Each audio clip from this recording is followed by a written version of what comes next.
Hey everyone, welcome to Meghan's Place, a podcast brought to you by Advent Group Ministries, a nonprofit providing barrier-free counseling services in the community in San Jose, California. Join us as we have meaningful conversations about mental health, challenge stigma, and share stories of healing and hope. And today I am joined by Brianna Mauntz, a therapist who is deeply passionate about helping people find healing and feel more at home in themselves. Her path into this work was shaped by her own experiences with anxiety and grief counseling, which inspired her to offer that same compassionate support to others. With a background as a former preschool teacher, Bree brings a thoughtful, empathic approach, especially when working with children, teens, and young adults. She enjoys supporting clients through life transitions, anxiety, grief, and the everyday challenges that come with being human, as we all do, right?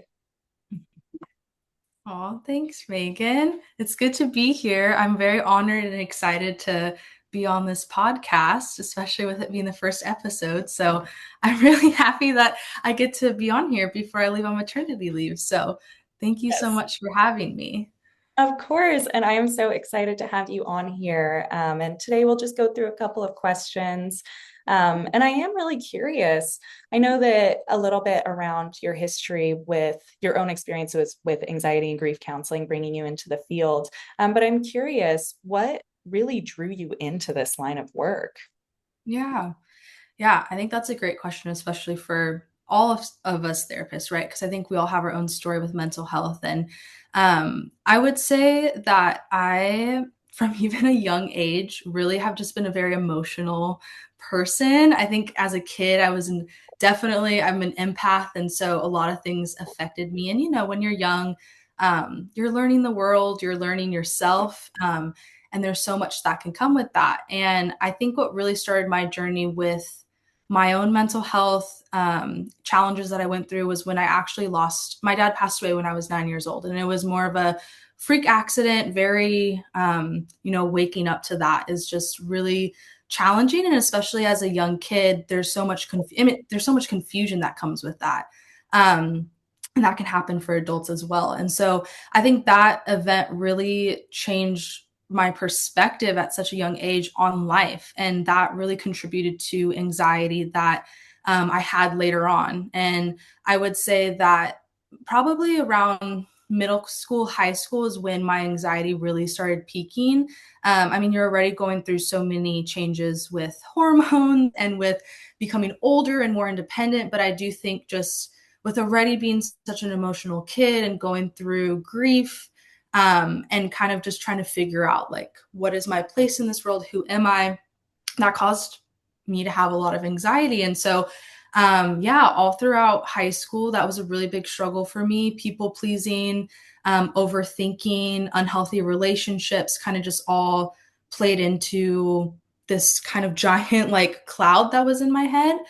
And I would say even in undergrad, like when I was at San Jose State, it definitely followed me into that time of my life. And I think that was the time that I really started taking my mental health more seriously because I started hearing more about, going to therapy and learning more about your mental health. And so that's kind of just like a little snapshot of just the many things that kind of contributed to my mental health journey. So yeah, that's kind of what pushed me to wanting to become a therapist just because of my own experiences. So yeah. Uh, Thank you so much for being so open with sharing that. And, I Yeah. know that experiences like that can be so inspirational to a lot of people, having gone through a really, really awful time and being able to come out of it in a way where you're giving back to others it's a really beautiful process. Mhm. Thank you. And I am really curious through that. I know you said it was a little bit later in life that you decided you were actually going to take charge of your mental health. And I'm curious beyond therapy, what that looked like in terms of, coping skills and things like that. Mhm.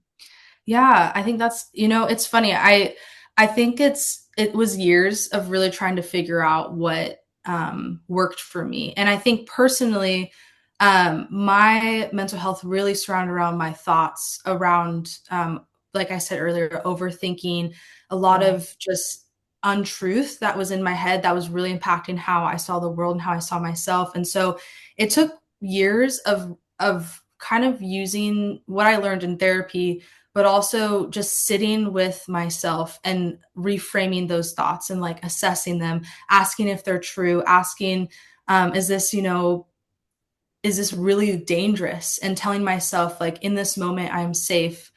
In this moment, like I can move forward. And there's a lot more to that, but I think it just really taking in those thoughts and really reminding myself, like, in these moments, these thoughts that are so loud and so scary are just thoughts, and I have the power to overcome them. Um, and again, easier said than done. That's still something I'm working on now, and it has improved so much. And I think that kind of those skills also coupled with being with people, like connection is huge for me. I think we're really meant to be in this world with community. And so being around other people that have similar experiences, or even just being able to have a friend to talk to. I'm really big into walking and working out and trying to keep my body physically healthy, which again is not always perfect. Some days are better than others, but I think that really incorporating the physical health and mental health has really helped me a lot. Um, and also allowing myself, having that sweet treat or having that day of like, I'm going to just like treat myself to whatever because I feel like that in the moment. So I think my healing has really been a lot of different things, right? Because as a person, we are so many different parts. And so yeah, those are just like some of the, finding joy, being thankful, my faith, like all of that connected just has been really helpful for me. So, yeah.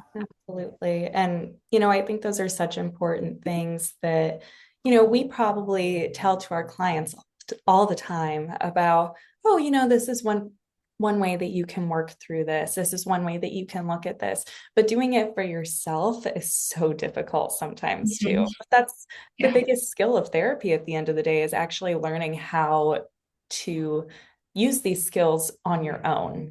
Mhm. And so it's amazing that you were able to learn that, especially with, the experiences that you've had. It's now Mhm. such a strong skill that you have that you can pass on to others, which is Mhm. amazing. Mhm.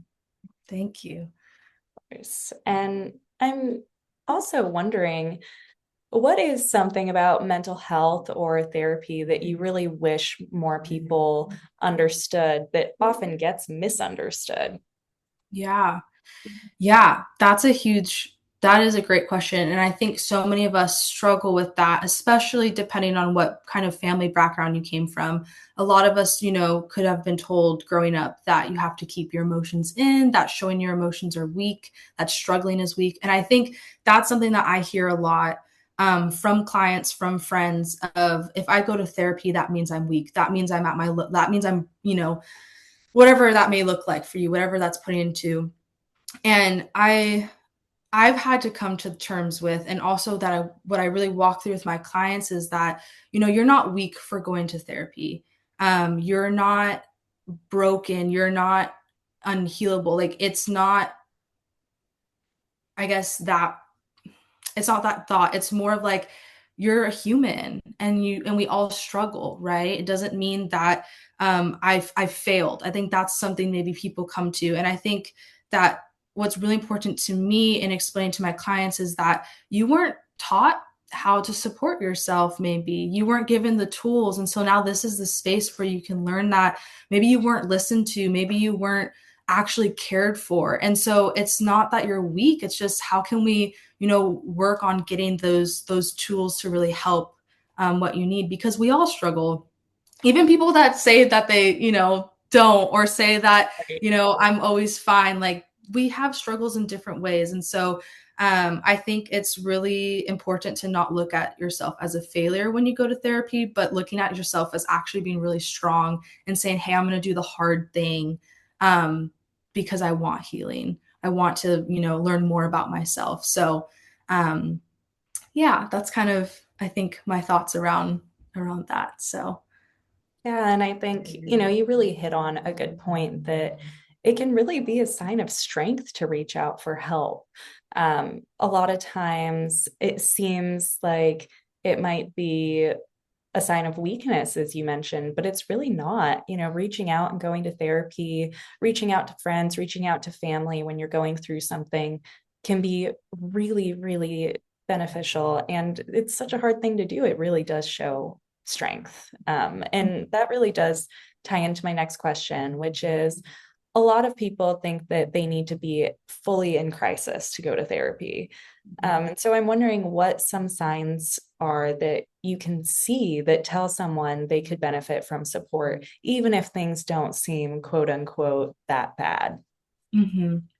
Yeah.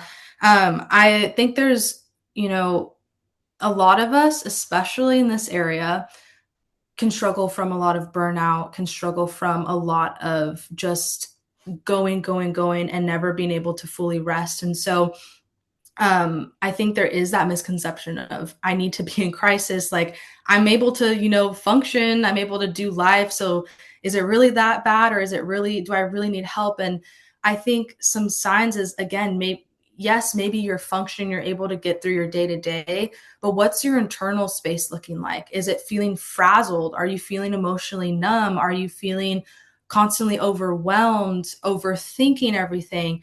I mean, that's kind of how I, even in my own story, I was able to get through the day. I wasn't in crisis mode, but my internal world was a wreck. I was constantly just overthinking everything and had a lot of fears, a lot of anxieties.